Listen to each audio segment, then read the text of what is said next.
Assalamualaikum warahmatullahi wabarakatuh.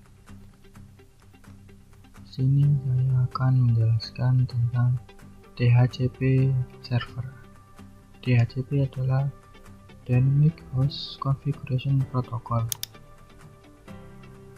DHCP ini adalah salah satu pemberian IP address ke suatu device sebagai pengalamatan agar bisa terjadi komunikasi.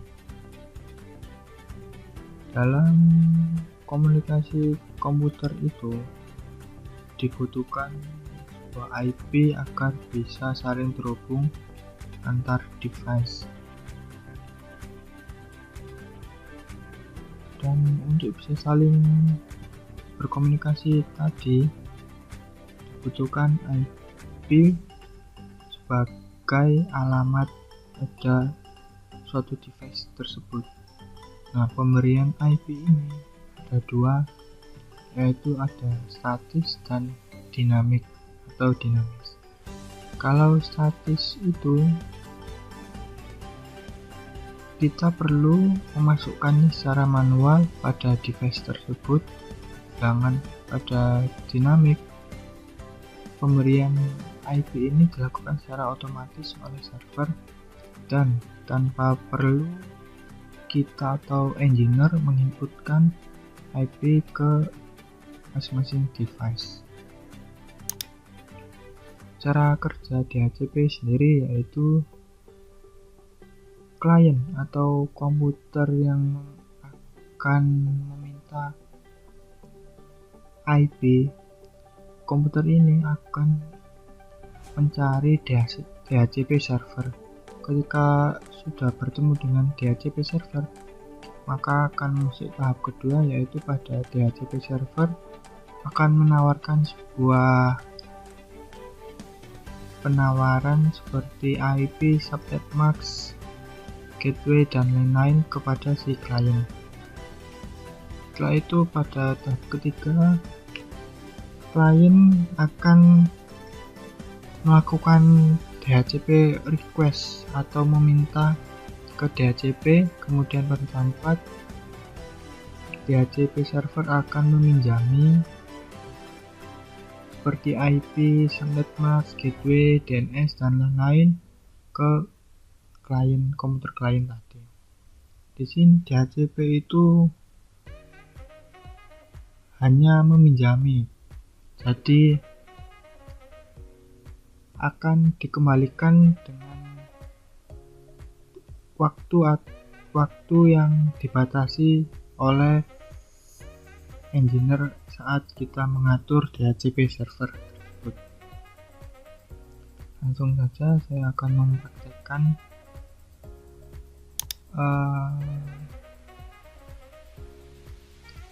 dari cara kerja DHCP tersebut. Pertama kita akan membuat seperti ini. Kita akan membuat baru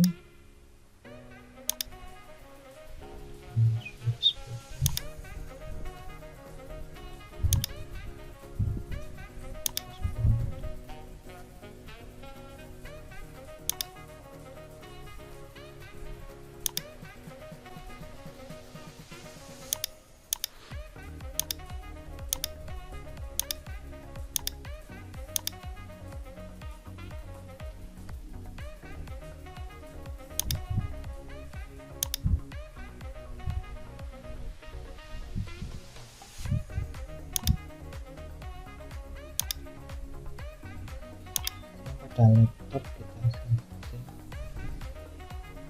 karena pada dasarnya itu bisa saling menggunakan jaringan wireless ini, atau laptop yang bisa menggunakan internet wifi ini.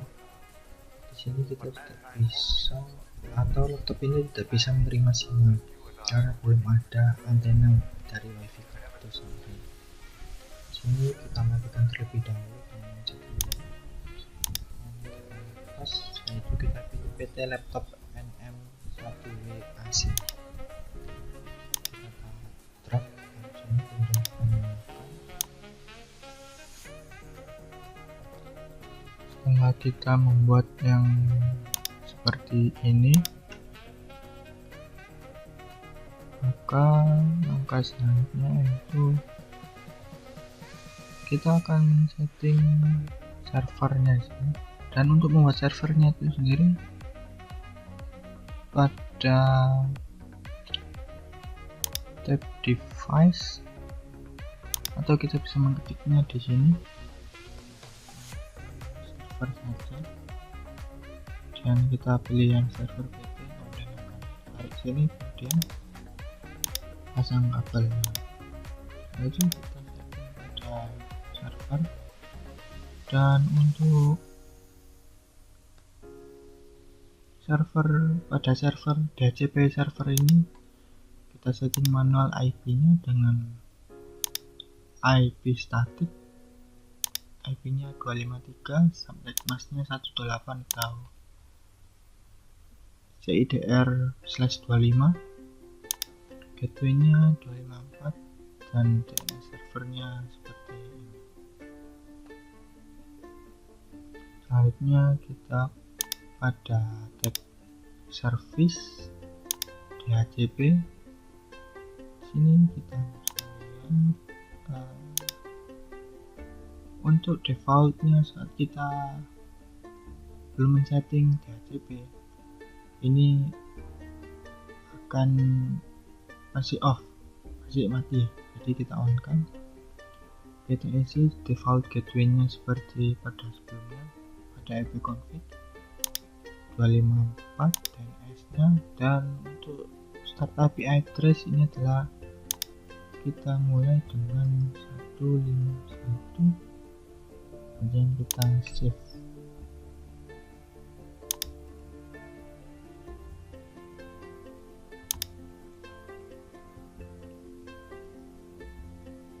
Di sini bisa kita pilih sendiri untuk mau mulainya dari mana saja. Namun jika pada jaringan besar, lebih baik kita tidak menggunakan CIDR/25 karena mungkin bisa saja akan membebani router atau switch tersebut.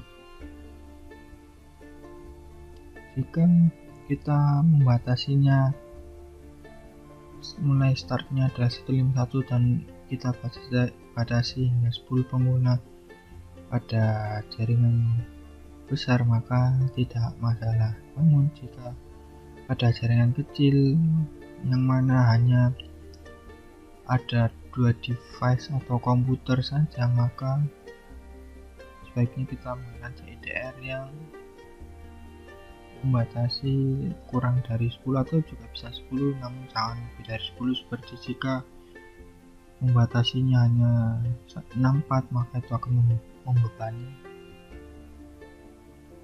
router tersebut atau DHCP server. Selanjutnya kita setting pada laptop, kita nyalakan, dan untuk awalnya laptop ini, untuk ininya kita memakai yang AC ini, kemudian baru kita pasang, tapi dimatikan terlebih dahulu. Kita setting ipconfig, kita klik DHCP, jika akan request, jika berhasil maka DHCP request successful. Begitu pula dengan smartphone, kita minta terlebih dahulu, namun saya ini static, awal yang static maka akan merequest 153 DHCP.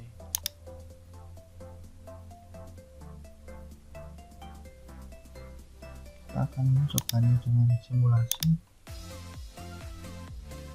menulis edit filter, soalnya filter ICMP, kita akan mengirimkan filter PDO apakah bisa.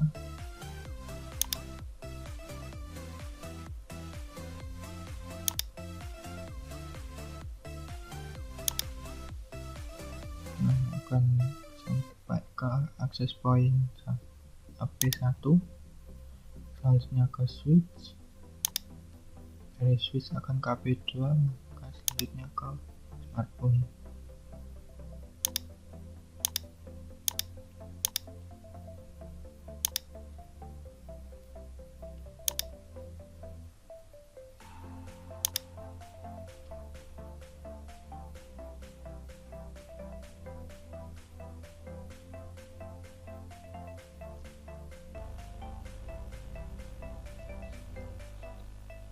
Tadi adalah dapat saya jelaskan terkait DHCP